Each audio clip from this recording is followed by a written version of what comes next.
Welcome back. After widespread devastation in Palestine that claimed more than 230 lives, an Egyptian-mediated truce between Israel and Hamas has brought a sigh of relief for many. US President Joe Biden also has welcomed the agreement from the White House and urged for calm from both sides. There was calm over the skyline in Gaza City early Friday morning after Israel and Hamas agreed to cease fire across the border, a potentially tenuous halt to the fiercest fighting in decades following days of destruction and attacks.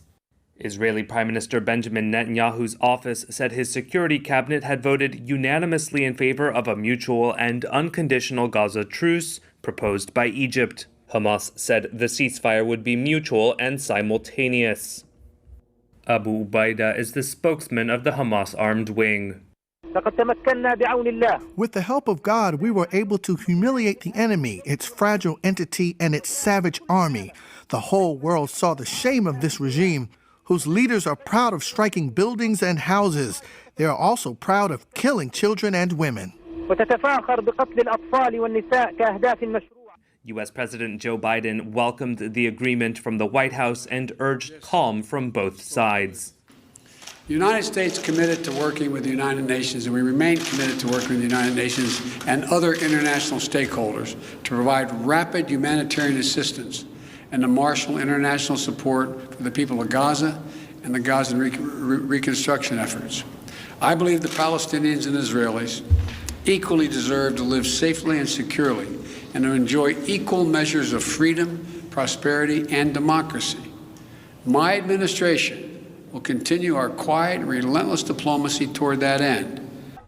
Amid growing global alarm at the bloodshed, pressure had been mounting for days for a halt to the fighting. On Wednesday, President Biden urged Netanyahu to seek de-escalation, while Egypt, Qatar, and the United Nations sought mediation. Egyptian President Abdel Fattah al-Sisi had ordered 2 security delegations into Israel and the Palestinian territories to work towards upholding the ceasefire, Egyptian state TV reported. Since the fighting began on May 10th, health officials in Gaza said 232 Palestinians, including 65 children, had been killed and more than 1,900 wounded in aerial bombardments. Authorities put the death toll in Israel at 12, with hundreds of people treated for injuries in rocket attacks that caused panic and sent people rushing into shelters.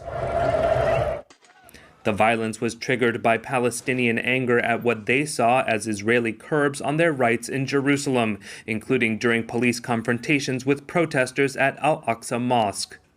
Hamas previously demanded that any halt to the Gaza fighting be accompanied by Israeli drawdowns in Jerusalem. An Israeli official told Reuters there was no such condition in the truce.